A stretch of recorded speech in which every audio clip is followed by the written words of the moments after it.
From Lagos, the nation's commercial capital, this is the News at 10. Live from Channels Television. Reporting tonight, Ayotunde Balogun.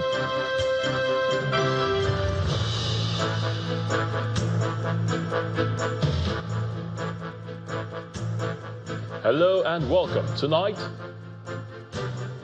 federal government says recent diplomatic standoff with the United States has largely been resolved and has announced the designation of kidnappers and bandits as terrorists. Troops arrest notorious bandit leader linked to kidnappings and armed robbery on Benue-Taraba axis. National Security Advisor leads federal government delegation to inspect the Yoruba oil spill site in Ogoniland. And Denmark expresses displeasure following President Donald Trump's appointment of a special envoy to Greenland, who stated his desire for the island to become part of the United States. And on business, global oil prices climb over 1% amid U.S. intensified measures against Venezuela. On sports news tonight, Nigeria's Super Eagles kick off their quest for a fourth Cup of Nations trophy against Tanzania at Morocco's Grand Stadium in Fez tomorrow. And from the nation's capital, Niger State Governor Omar Bago received remaining abducted students and teachers of St. Mary's Catholic School, Papiri.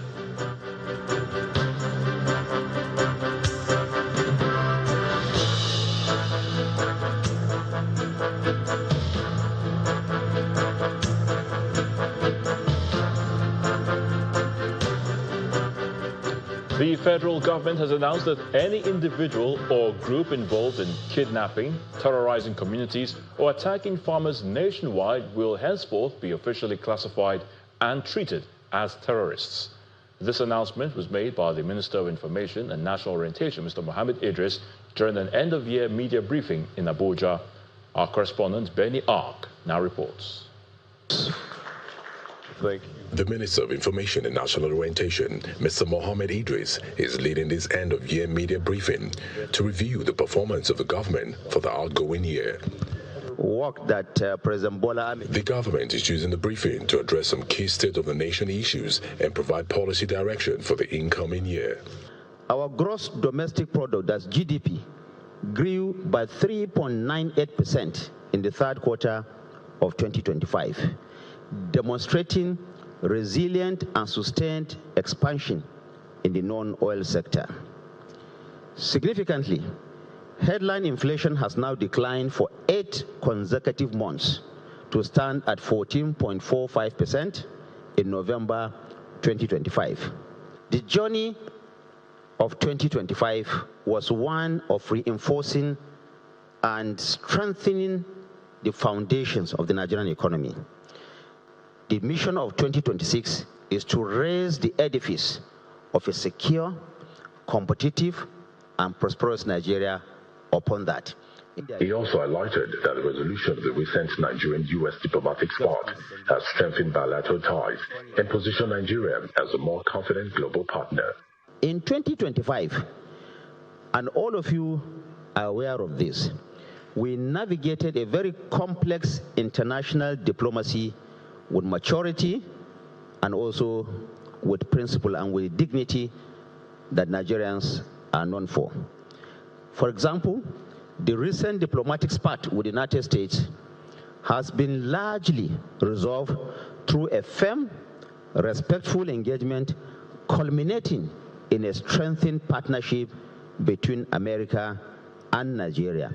Let me say it here, that what has happened, as bad as it was, has also helped to strengthen the kind of collaboration that Nigeria is having with the United States of America, especially in the area of security, making sure that Nigerians live free of this crime and criminal elements.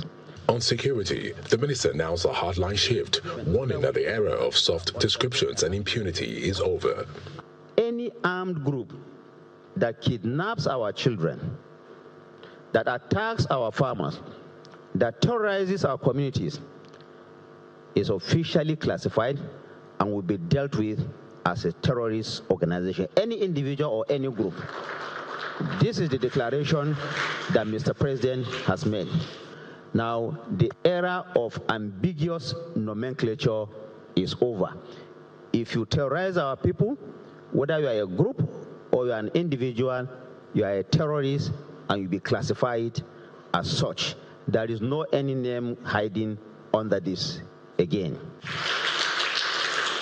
The minister reaffirmed the administration's commitment to protecting national interest while positioning the country for sustainable growth and international relevance. Benny Ark, Channels Television News. Meanwhile, troops of the Forward Operating Base Wakari under the 6th Brigade of the Nigerian Army and Sector 3 of Operation Wellstroke have arrested a notorious bandit leader alleged to be responsible for multiple kidnapping and armed robbery incidents along the Benue-Taraba axis. The arrest was carried out during a precision intelligence-driven operation at Vasi community in Ukum local government area of Benue State. A press statement by the public relations officer of the 6th Brigade Nigerian Army, Lieutenant Muhammad Umar, disclosed that the operation led to the arrest of Fidelis Gayama, a high-value suspect who had been on the wanted list of security agencies. The statement further revealed that preliminary investigations indicate the suspect has close links with a wanted armed group leader known as Dogo and is believed to be the ringleader of a criminal network that has terrorized travelers and communities along the Kente-Wukari Road and surrounding border areas between Benue and Taraba states. Still on security, as part of efforts to secure the nation's highways during the festive season, the Nigeria Police has commenced a 24-hour patrol across major highways in the country. Addressing journalists in Jere along the Abuja-Kaduna Road, the FCT Commissioner of Police, Mr. Miller Dantawaye, says the continuous patrol is aimed at ensuring the safety of motorists all through the Yuletide and beyond. He was joined by the Kaduna State Commissioner of Police, Mr. Mohammed Rabiu, who warned motorists against reckless driving. The safety of motorists and passengers moving in and out of the Federal Capital Territory is the reason for this joint patrol by the FCT and Kaduna State Police Commands. The leadership of the police in the two areas have deployed operatives along the Abuja-Kaduna Highway in collaboration with other security agencies.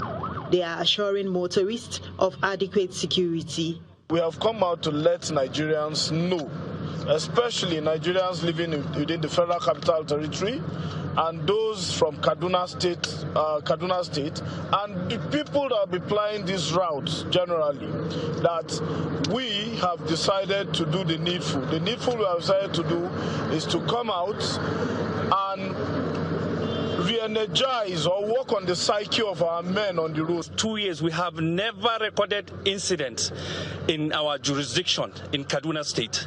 Right from before Jere and up to Kaduna, we have never recorded any incident.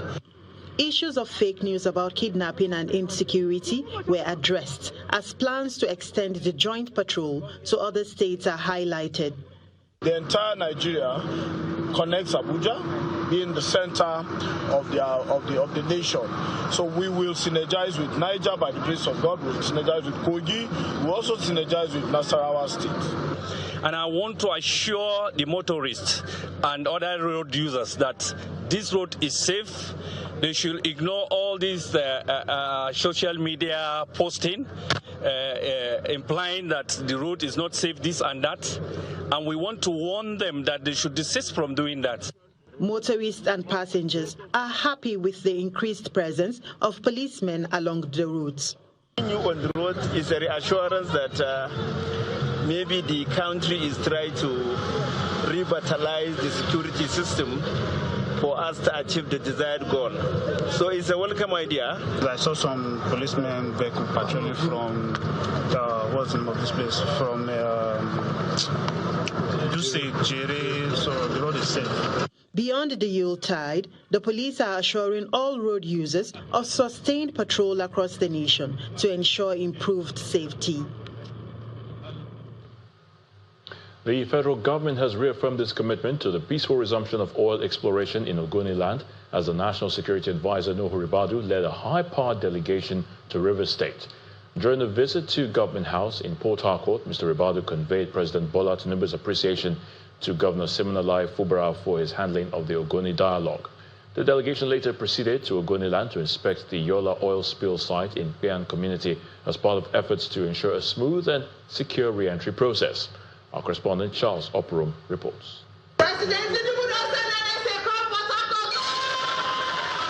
The delegation led by the National Security Advisor, Malam Nuhu Ribadu, began the day with a visit to Governor Siminalayi Fubara at the Government House.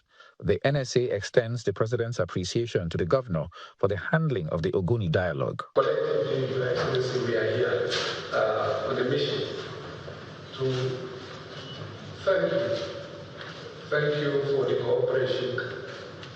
Thank you for working together as one to address some of the challenges and difficulties all of us inherited. And we have worked as one. In his response, Governor Fubara notes that resolving a crisis that lingered for over 3 decades in Ogoniland is something for which Rivers State holds the president to high esteem. If we want to correct these things, we must give room of adjustment.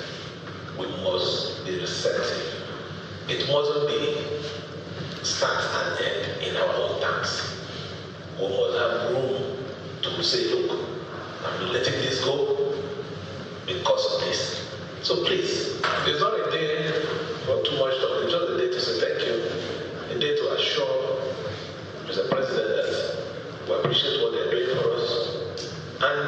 From the Government House, the delegation proceeds to Ogoniland, where they inspect the Yola oil spill site in Pean community.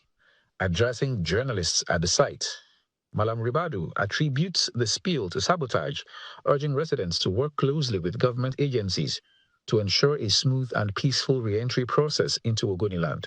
What we have done today is that all of us, we have come and we have shown concern.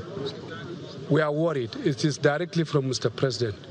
And we have visited the place. Already action, you have seen all the assets that have been mobilized to confront it and stop it. It has been stopped and the recovery is ongoing. We hopefully will see that it will not happen again. We want to use the opportunity of this moment to appeal to people. Let's work together for the good of all of us. Addressing the spill, the NNPCL GMD says a joint investigation visit has been conducted and moves are in place to secure this and other facilities, while the Minister for Environment decries the damage to the environment but assures that his ministry is on top of the situation. We understand the first pass of the GIV is being conducted, but there's a need for a second pass. The first pass was conducted when the spill was still very high, the pressure was very high, and the environment was not very, very safe. Now that things have calmed, I'm sure they will do appropriate repeats to ensure that things are sorted out. With respect to the questions around, security in other areas, I think we've also had conversations with the, as you know, the NSC also came with the military, the security agencies there with us as well to see for themselves, and I think he has given directive that this should not happen again, which means that other measures will be put in place to increase surveillance but also appropriate intervention. So we are here and we are quite disturbed because when I went and saw what I saw, it was quite disturbing, and we hope that this thing will never happen again. And I believe was what we have discussed there while we are there with the NSA, the arrangement that is being put in place to address all similar areas. The local government chairman, however, asks for more inclusive representation in discussions about oil exploration in the region. As elected local government representative, we are closest to the people. We live in the community. We are here.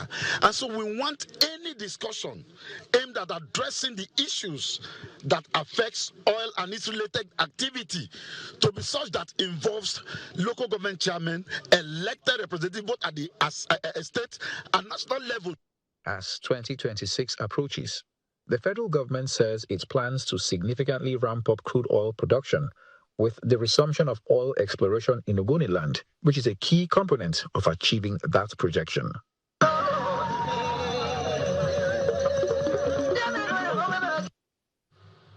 In part two, after the break, Niger State Governor Umaru Bago receives the remaining abducted students and teachers of St. Mary's Catholic School, Papiri. Please stay with us.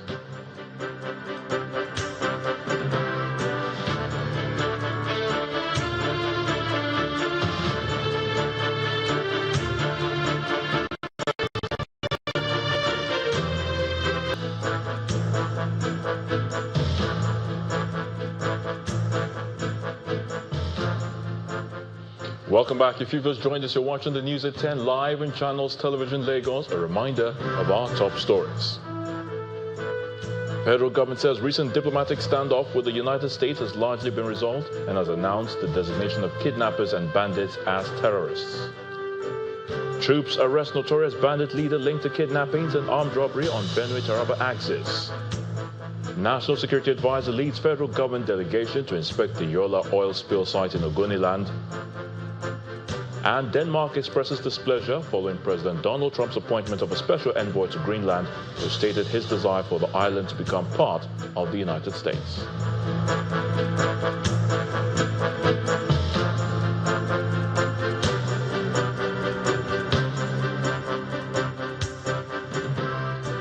Commendations are pouring in for River State Governor Siminalayi Fubara over the delivery of ongoing projects in the state.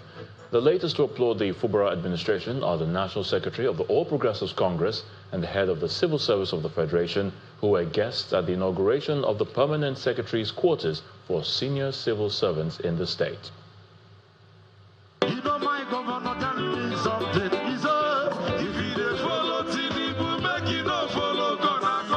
The latest project, inaugurated in River State, is an estate built to house permanent secretaries in the state civil service.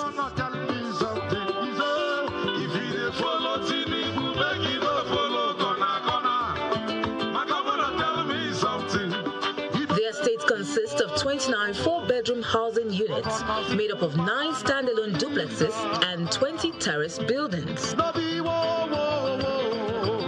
It is to be commissioned by the head of the Federal Civil Service, but unlike previous events, the delegation includes at least 5 national officers of the APC, led by the party's national secretary. To provide comforting and good accommodation for the permanent secretary. Mr. Governor of Rivers State, you are doing so many things. You are not only providing accommodation for this permanent secretary, you are giving hope to even a person that has just joined public service in Rivers State today, that one day they also have a hope of having befitting accommodation that you are provided. Before cutting the ribbon, the head of the Federal Civil Service commends the governor for prioritizing the dignity and welfare of public servants. Your Excellency, investments such as this send a powerful signal to public servants and civil servants that excellence is recognized, service is valued, and leadership is attentive to their well-being. When welfare is prioritized, morale is strengthened, productivity improves, and citizens ultimately benefit from better governance and more responsive institutions. Governor Fubara, in his speech, notes that good living conditions help create the right mindset for effective service delivery.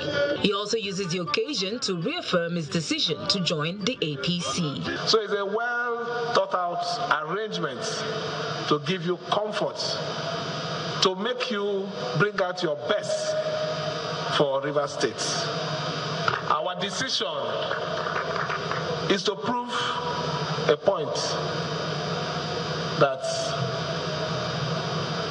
we have what it takes to return Mr. President come 2027. More projects are expected to be commissioned as Governor Fubara assures of more development projects next year.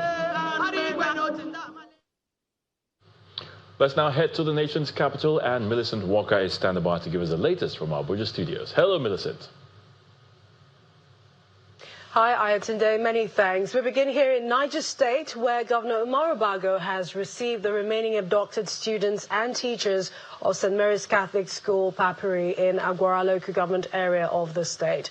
The coordinator of the National Counter-Terrorism Center in the Office of the National Security Advisor, Major General Adamu Laka, handed over the victims to the governor at the Government House, Minna, the Niger State capital.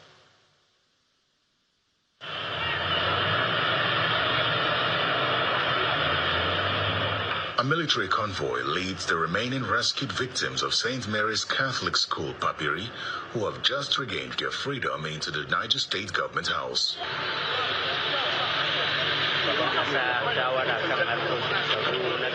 They are received by Governor Umaru Bago in the company of state officials.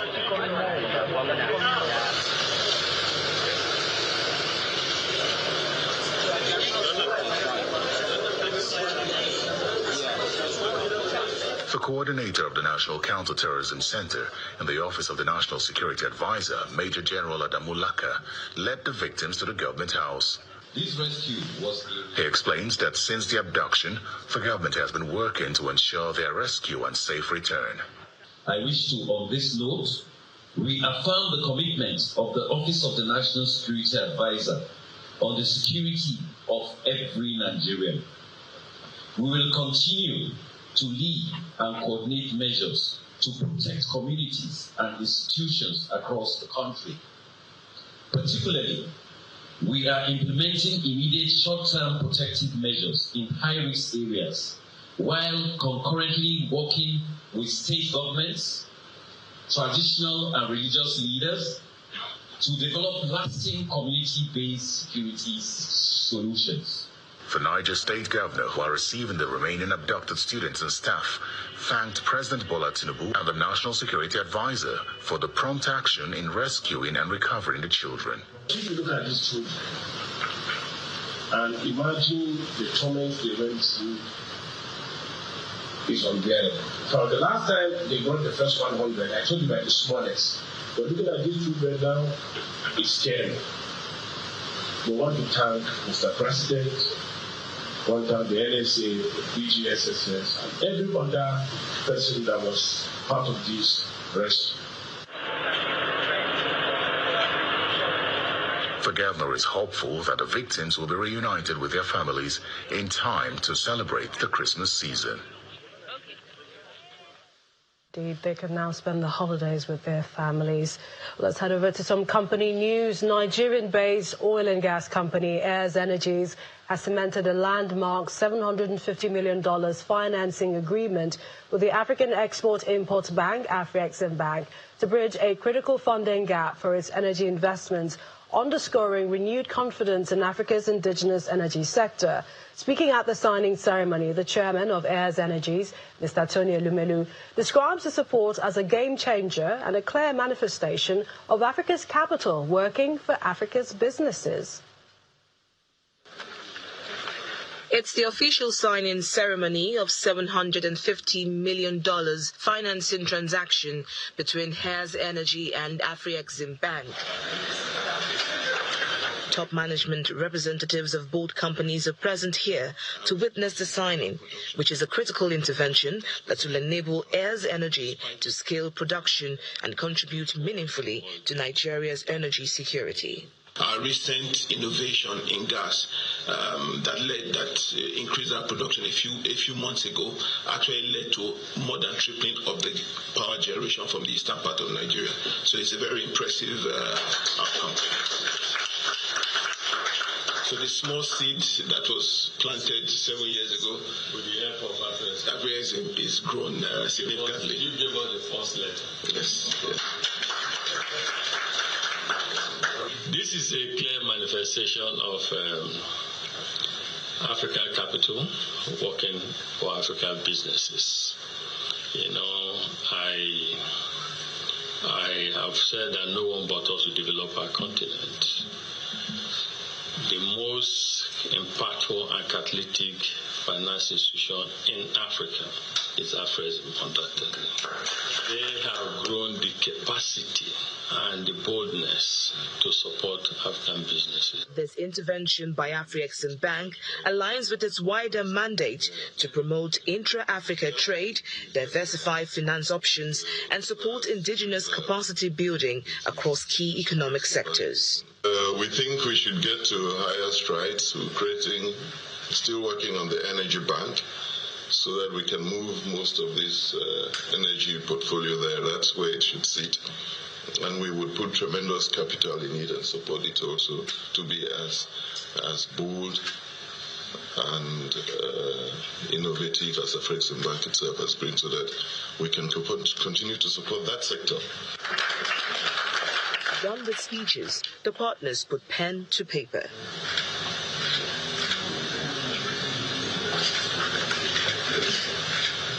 This latest agreement adds to a growing list of Afrexim Bank-supported energy transactions on the continent and highlights renewed investor confidence.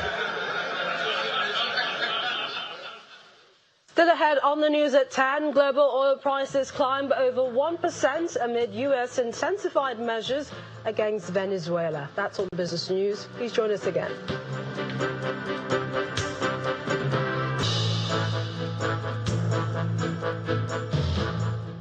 Welcome back. In another groundbreaking development in cancer treatment, renowned robotic surgeon Professor Kingsley Ekweme has introduced a revolutionary non-invasive technology for prostate cancer patients.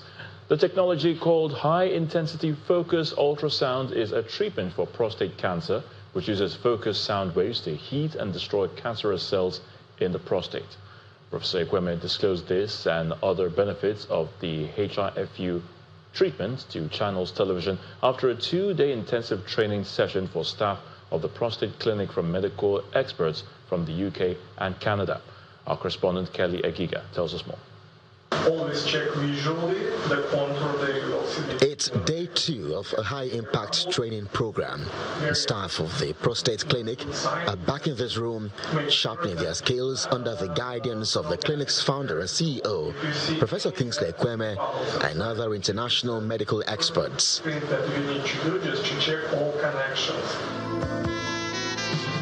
Prostate cancer remains one of the leading health challenges among men globally, and the introduction of a high-intensity focused ultrasound for prostate cancer destroys cancerous cells in the prostate, acting as a precise, minimally invasive focal therapy for localized cancer, sparing healthy tissue and reducing side effects like incontinence or erectile dysfunction, common with radical treatments.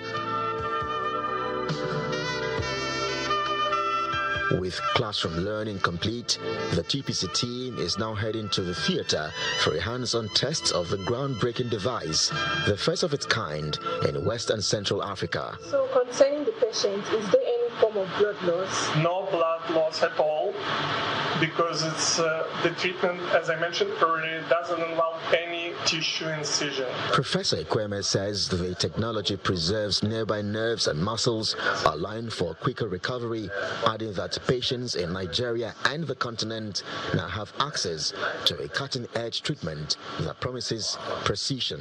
What is fantastic about this machine is that there is no cut on the patient, no pain. You go home same day after this operation. You can have it in the morning, and the evening you're back home in your house enjoying yourself. We're moving the bar up because we realize that clusters of family history of prostate cancer in Nigeria, the ones we call the hereditary prostate cancer, they develop prostate cancer 7 years earlier than the normal population. So you have young men coming now with prostate cancer. Some of them have not fathered a child. With this technology, you can focally kill the cancer in the prostate. The prostate remains intact, erection 100%, and and the patient will be able to ejaculate, which means you can father a child in the natural way. According to the renowned consultant urologist, HIFU has been used successfully in Europe and the US for several years, and its introduction in Nigeria and the continent by TPC marks a major step forward in the fight against prostate cancer. Kelly Egiga, Channels Television News. It's now time for business news with Will Ibong. Will.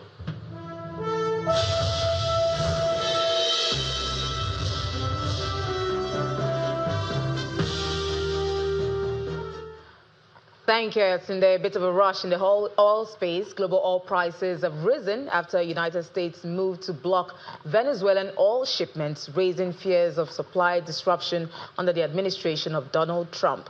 Now, Brent crude climbed over $61 a barrel, while U.S. oil rose to nearly $58 as markets reacted to the tougher stance despite Venezuela supplying only about 1% of global output.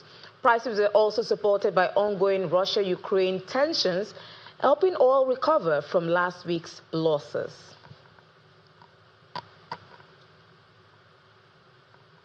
Now go to the southeast of Nigeria. The Imo State Governor, Hope Uzodinma, has presented a 1.44 trillion naira appropriation bill for the 2026 fiscal year to the Imo State House of Assembly, describing it as a clear roadmap to economic breakthrough and sustainable growth for the state. According to the governor, the proposed budget, christened the Budget of Economic Breakthrough, underscores the administration's focus on accountability, transparency, and democratic governance. Our correspondent, Eitokwe Kutei, reports. It is a defining moment at the Imo State House of Assembly as lawmakers and top government officials are present to witness the presentation of the 2026 appropriation bill by Governor Hope Uzodinma. The governor's arrival at the Assembly chambers signals the beginning of the event. In his opening remarks, the Speaker of the Imo State House of Assembly, Chike Olengbe, acknowledges the visible transformation across the state following the implementation of the 2025 budget. Looking backwards, Your Excellency, we are delighted to observe that the achievements of the 3R administration under your leadership have been most remarkable. Presenting the budget, the governor reflects on the state of decay that characterized Imo's infrastructure and key sectors before his assumption of office in 2020. While I still have 2 years to go, and thus cannot say I have finished the race, I can confidently say that yes, I have fought the fight and I have kept faith. Let us cast our minds back. Looking back 6 years ago, when we started, Imo State was in a very severe distress. Everything was falling apart. Or to put it in a popular slang, everything was kaput. The governor also outlines bold plans spanning power generation, agriculture, digital economy, housing, healthcare, and tourism. In the area of power, Mr. Speaker, members of the House of Assembly, our goal is 24-hour electricity. To this end, we secured the license for the Rush Electricity Company.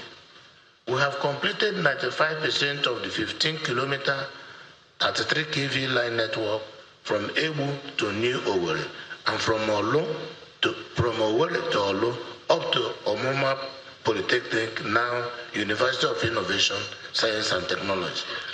He then formally lays the proposed 1.44 trillion naira budget before the House. More than 83% is earmarked for capital expenditure, while 17% is allocated to recurrent expenditure. Some lawmakers commend the proposal.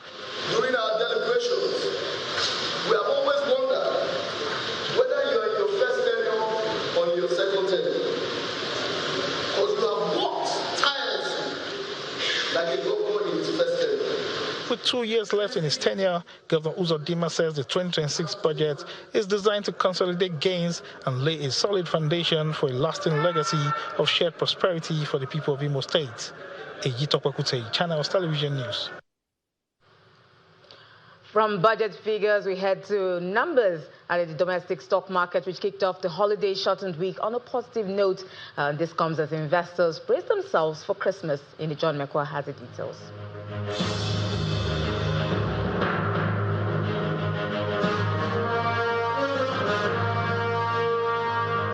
morning, everyone. Welcome to the Stock Market Report. Well, Santa is still at the NGX. Today, Santa's box of gifts brought 257 billion naira added to the market cap, and that has brought us to 97.193 trillion naira. The all share captures that at 0.26% in the green, and all share is still around 152,000 level. It's 152,459.09.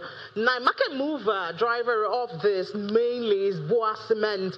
Boa Cement today opened at 170 naira, but added that to it to close at 174 naira.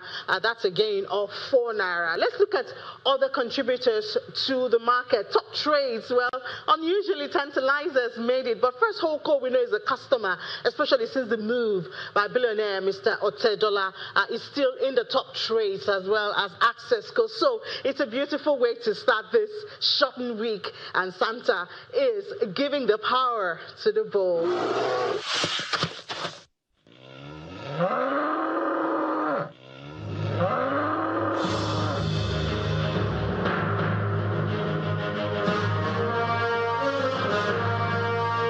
And let's get a sense of how other major global equities performed today. Let's see the snapshot of their closing numbers.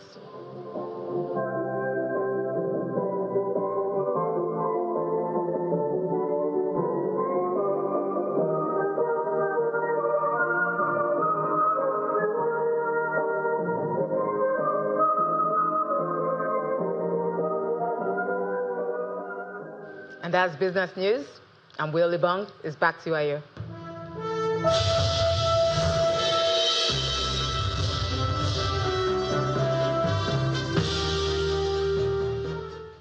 Still to come on the news at 10, Denmark expresses displeasure following President Donald Trump's appointment of a special envoy to Greenland who stated his desire for the island to become part of the U.S. That's in Around the World in 5.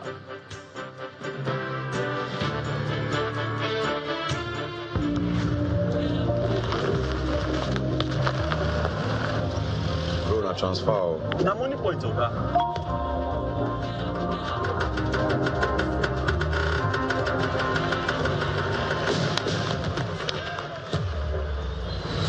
No worries, have good maker. Mogo Bible.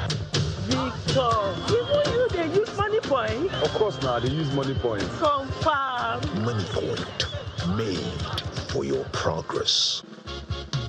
Since Nigeria's independence, we have been building. But beyond roads and bridges, we built aspirations to connect and to unite across geographical divides. Beyond houses, we built strong families and relationships. Beyond offices, we built foundations for forging Africa's formidable economic powerhouse. Beyond schools, we built social, intellectual, and national development. Beyond hospitals, we built healthy and productive communities. Beyond sports facilities, we built the passion of a nation. And today, we are not just a leader in sustainable building solutions and innovation. Together, you and us have built the foundations of yesterday and today. Together, we'll build the next possibilities. Lafarge, beyond buildings. Confidence is important in life's little moments. Strong teeth can help, even if they get her into trouble sometimes. A great smile is useful to break the ice, and making friends is easier when you know you have fresh breath. I give my family confidence with Pepsodent Triple Protection 123. Its antibacterial action formula gives them cavity protection, white teeth, and fresh breath. The confidence of 3 toothpaste in 1. Pepsodent Triple Protection 123. Obiagu, are you ready to claim your title? Pitagua, are you ready for the concert of concerts? On the 19th of December, Polo Club OGRA turns into the biggest stage in music by the industry machine, Odumodu Black, Sensational, the Street King, Jerick the Hustler, Hustler, and the iconic Duncan Mighty. One night, one city, one pride, with the one and only DJ Neptune spinning fire all night long. DJ Neptune! And non-stop hype from the best to do it, Jerry Shaffer, and the man with the tempo, Tolu Daniels. This is Port Harcourt's The Legendary Christmas. Come with your kappa, not much copy. Brought to you by Life Continental Lager Beer. Obiagu, December 19th, Polo Club Port Harcourt. The night the South goes legendary. Don't dull yourself. You can grab your tickets now at www.legendaryxmasconcert.com or on the Party Vest app. Obiagu, don't miss it. Dear Santa, I have been a very good boy. Please, can I have a special breakfast for Christmas? And also, I want to put a smile on my mommy's face. It's Big Santa!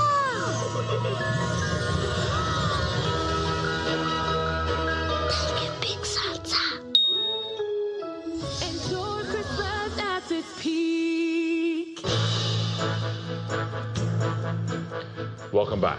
Simon Pusey is up next with Around the World in 5 from our London studio. Good evening and welcome to the channel's studios here in London with your international news around the world in 5.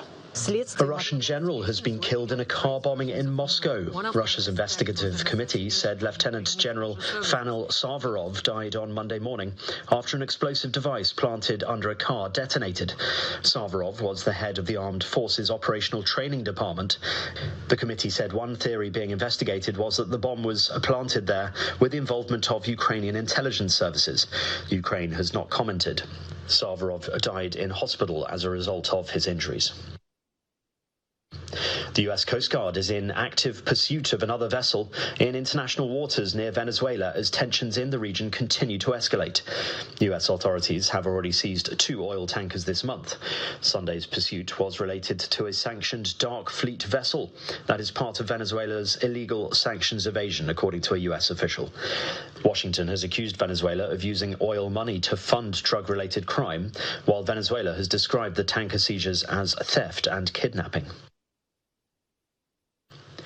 A manhunt is underway after a shooting at a tavern in South Africa, which left 9 people dead and another 10 injured. Police said 7 men and 2 women were killed in Beckersdale near Johannesburg after about 12 unidentified gunmen arrived in 2 vehicles and opened fire. The suspects reportedly shot at random. South Africa has one of the highest murder rates in the world. 63 people were killed every day on average between April and September this year, according to police figures. At least 16 people have been killed in a bus crash on Indonesia's main island of Java. The vehicle lost control on a toll road and struck a concrete barrier before rolling onto its side. 34 passengers had been travelling from Jakarta to the country's ancient royal city of Yogyakarta. Israel's security cabinet has approved the recognition of 19 new settlements in the occupied West Bank as the government continues its settlement expansion push. Far-right Finance Minister Bezalel Smotrich, a settler who proposed the move alongside Defense Minister Israel Katz, said the decision was about blocking the establishment of a Palestinian state.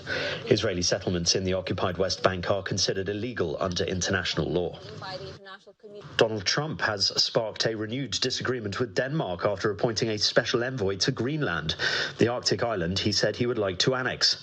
Trump announced on Sunday that Jeff Landry, the Republican governor of Louisiana, would become the U.S.'s special envoy to Greenland, a semi-autonomous part of the Kingdom of Denmark. Writing on social media, the U.S. president said Landry understood how essential Greenland is to our national security. The move has angered Copenhagen, which has called the U.S. ambassador for an explanation. And a major incident has been declared in the United Kingdom over what police have called a sinkhole at a canal in Shropshire, leaving boats either stricken in a gaping cavity or teetering on the edge of a drop. Pictures appear to show the structural integrity of a stretch of waterway in Whitchurch has completely given way, raising flooding fears. 2 narrowboats at the scene were said to have sunk into the hole shortly after 4 a.m, with another 2 at the edge. Early this morning, at 4:22 a.m, a canal in North Shropshire quietly failed. not with drama at first, but with the most unsettling of British catastrophes. Water simply going where it shouldn't. A major sinkhole, roughly 50 metres square, opened beneath the Shropshire Union Canal near Whitchurch. The canal has drained away. 3 narrowboats were left stranded. More than 10 people had to be rescued in darkness and cold. It's tempting to treat this as a freak local incident. It's not. The response in Whitchurch was calm, professional and impressive, but the incident is a warning. Britain's canals require care, investment and seriousness, not sentimentality. The canal sinkhole in Shropshire is not merely a local mishap. It is a moment where Britain's past and present meet abruptly. These waterways once made the modern economy possible. Later they shaped our literature and leisure.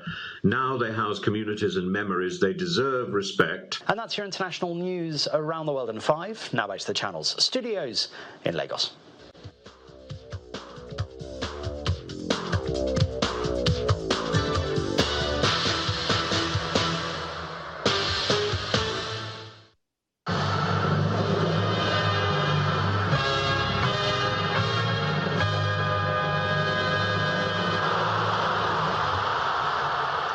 Welcome to Sports News Live. Foster scored a superb winner with the curling shot from outside the box. South Africa defeated Angola 2-1 in the 2025 Cup of Nations Group B encounter in Marcus. SA took the lead on 21 minutes when Auswin Apolis pulled the ball at the bottom corner of the net, but Angola equalized before the break. But the winning moment came on the 79 minutes when Foster curled his shot into the top corner to give the bronze medalists from 2 years ago a positive start to their campaign. In other games, Leicester City's forward Patson Dakar headed home in injury time as Zambia held Mali to a 1-1 draw. We understand that Egypt is currently playing Zimbabwe, and the Pharaohs of Egypt are 2-1 up. Super Eagles of Nigeria and the head coach Eric Shell says they have put behind them the disappointment of failing to qualify for next year's FIFA World Cup and have shifted their focus to the Cup of Nations. The Super Eagles will begin their campaign in Group C against Tanzania at the Grand Stadium in Fez on Tuesday. Start with talent. The 3-time champions will be looking to remind the continent of their pedigree and dominance and add a 4th trophy to the nation's cabinet. The game, the tournament, the players, and our game project. So we stay focused on that. We stay focused on the first game because this is the most important game right now to come in this tournament to show our ambitions. Really in tune of what happened in the previous AFCON in the not qualifying for the World Cup, so everyone is focused on this one. It's just like an opportunity in your hand. In the meantime, Tanzania's head coach Manuel Gomandi has said his players are more than ready to take on Nigeria Super Eagles in the Group B C opener on Tuesday. Tanzania will take on the Super Eagles for the first time at the AFCON since 1980, making it its 4th appearance at the Continental Showpiece. The Taifa Stars will be looking to turn heads in its attempt to advance past the competition's group stage for the first time.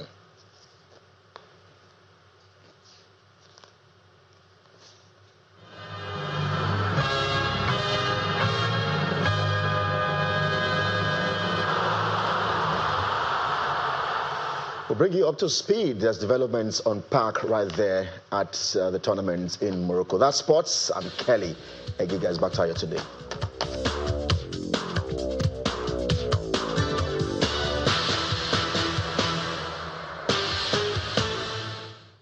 And the main news again. The federal government says recent diplomatic standoff with the United States has largely been resolved and has announced the designation of kidnappers and bandits as terrorists. Minister of Information and National Orientation Mohammed Idris made the announcements while briefing the press on major activities in the year 2025. That's the news at 10 tonight. Thank you so much for watching. I'm Ayotunde Balogun. Compliments of the season. Do have a good night.